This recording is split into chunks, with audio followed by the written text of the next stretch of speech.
Express के सभी यात्रियों से अनुरोध है कि यह एक काल्पनिक नाटक है और इस नाटक का उद्देश्य किसी की भी भावनाओं को ठेस पहुंचाना नहीं है। तो चलिए शुरू करते हैं। धन्यवाद। आपकी यात्रा शुभ हो। एक रात बड़े जोर का तूफान आया।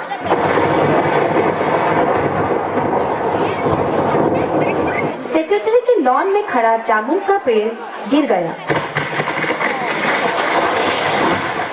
सुबह जब माली ने देखा तो पता चला कि पेड़ के नीचे एक आदमी दबा पड़ा है।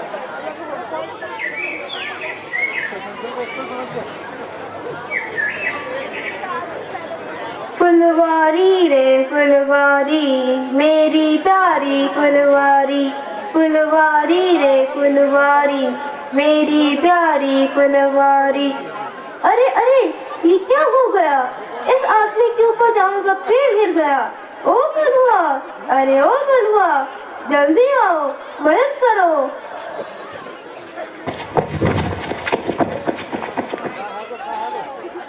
अरे बाबरी पूछ, यह सरकारी प्रॉपर्टी है, तुम्हारे घर की खेती को ना। मैं अभी साहब को बुला कर लाता हूँ। अरे अरे कोई तो मत करो, बेचारे के ऊपर जामुन का पेड़ गिर गया है। तो आइए देखते हैं सेक्रेटेरिएट में कार्यरत क्लर्क की प्रतिक्रिया। यह बेचारा जामुन कितना फलदार, इसकी जामुनें कितनी मीठी थी। मेरे बच्चे इसकी जामुनें कितनी खुशी से खाते थे। अरे ये क्या कर रहे हो? ठहरो ठहरो, कहीं इसका भला करने के चक्कर में हमारे लेने के देने ना पड़ जाएं। अगर ये मर गया तो हम तो फंस जाएंगे। चलो यहाँ से। अरे कोई तो मदद करो। श्रीमन नारायण नारायण नारायण, श्रीमन नारायण नारायण नारायण। पंडित जी, इस बेचारे की मदद कीजिए। नहीं नहीं, मुझे अभी हवन करने जाना है। लोग मेरी राह देख रहे होंगे। हवन करने से आपको क्या मिलेगा? पहले इस बेचारे की मदद कीजिए। भाई मैं तो चला, बच गया ठीक है, नहीं तो चौथे पर तो आ ही जाऊंगा।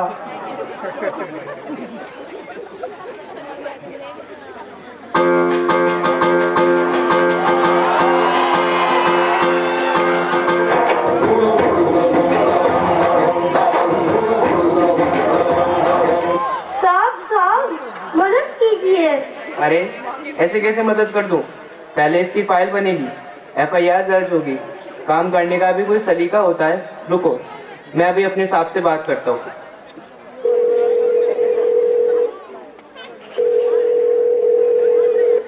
हेलो, यस सर, मैं इंस्पेक्टर चुलबुल पांडे बोल रहा हूँ।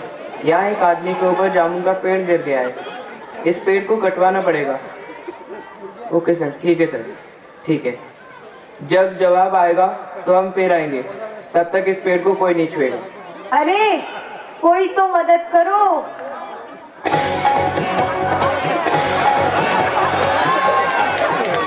नमस्कार, मैं चटपटी खबरों से मोनिका, कैमरामैन ईशा जोशी के साथ। जैसा आप सब जानते हैं, कल रात को आया था एक तेज तूफान, जिसमें हो गया एक पेड़ का नुकसान। उसके नीचे दबा हुआ है एक इंसान।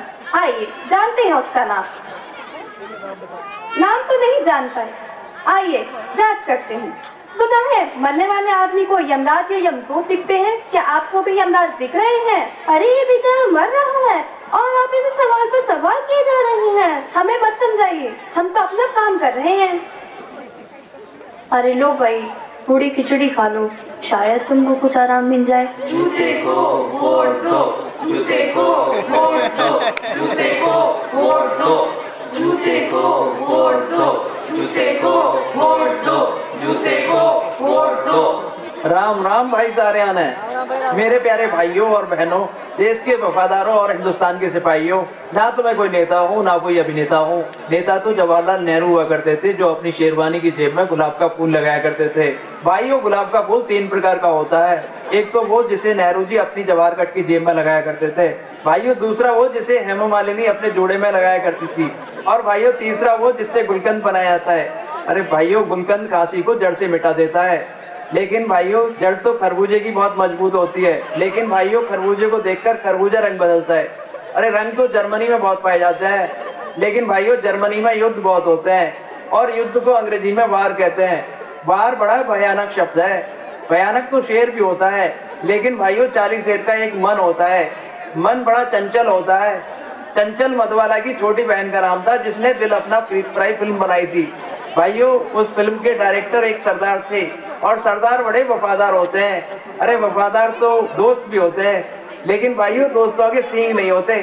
सींग तो भैंस के होते हैं, जिसकी खाल से चमड़ा बनाया जाता है और भाइयों उस चमड़े से जूता बनाया जाता है। भाइयों चुनाव चिन्ह जूते पर बटन दबाकर विजयी। जय हिंद, जय हिंदी, जय भारत। साहब इसे बचा लीजिए। सत्ता में आने पर हम इसे भी बचा लेंगे और देश को भी।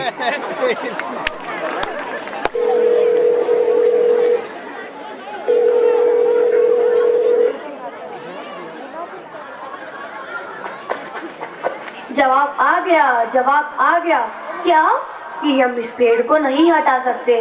यह पेड़ की समस्या है। यह व्यापार विभाग के नाम में गिरा है। इसका कृषि विभाग से कोई लेना देना नहीं है।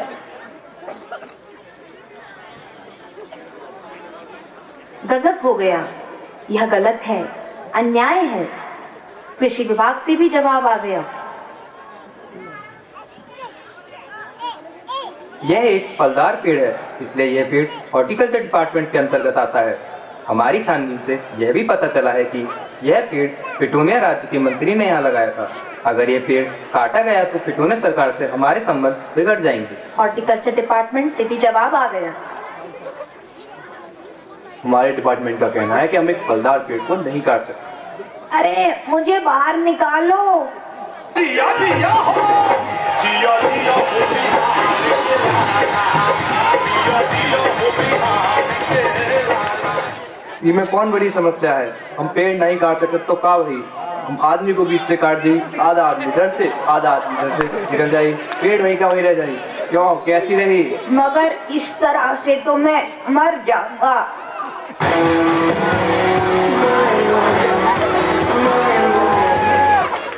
वाह, क्या कमाल का दिमाग पाया है। आज के युग में विज्ञान ने इतनी तरक्की कर ली है कि कटे हुए आदमी को भी जोड़ा जा सकता है। मैं ऐसे ही एक सर्जन को जानता हूँ, रुको मैं अभी उन्हें बुला कर लाता हूँ। सर्जन दबे हुए आदमी की नब्ज देखता है, आंखों की पुतलियां देखता है, हृदय गति देखता है। मैंने इसकी अच्छे से जांच कर ली है। यदि इसे धड़ से काटा जाए तो प्लास्टिक सर्जरी द्वारा आसानी से जोड़ा जा सकता है, पर उस आदमी मर जाएगा।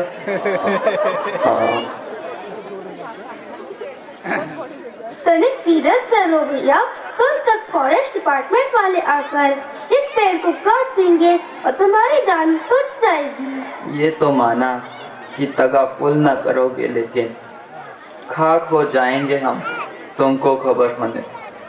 अरे क्या तुम कोई शायर हो? यह खबर पूरे शहर में फैल जाती है कि दबा हुआ आदमी एक शायर है। तब एक दूसरा कवि भागा भागा दबे हुए आदमी के पास जाता है। क्या तुम कवि हो? हाँ। अच्छा, किस उपनाम से लिखते हो? ओस। क्या तुम वही ओस हो जिसकी कविता संग्रह ओस के मोती हाल ही में प्रकाशित हुई थी? जी हाँ, ठीक पहचाना। क्या तुम हमारी अकादमी के सदस्य हो? जी नहीं। इतना बड़ा कवि और कैसी अंधेरी गुमनामी में दबा पड़ा है? गुमनामी में नहीं, एक पेड़ के नीचे दबा पड़ा हूँ। अरे कोई तो मुझे बचाओ।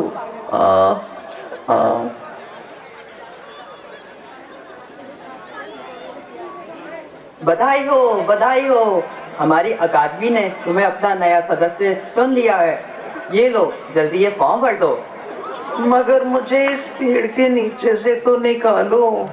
यह तो हम नहीं कर सकते, जो हम कर सकते थे वह हमने कर दिया। अगर तुम मर गए तो ज्यादा से ज्यादा तुम्हारी बीवी को पेंशन दे सकते हैं। लेकिन मैं अभी जीवित हूँ, बचाओ बचाओ। सुनते हो, प्रधानमंत्री ने इस पेड़ को काटने का हुक्म दे दिया है। कल इस पेड़ को काट दिया जाएगा और तुम्हें इस परेशानी से हमेशा के लिए छुटकारा मिल जाएगा। अरे ये क्या, ये तो चल बसा।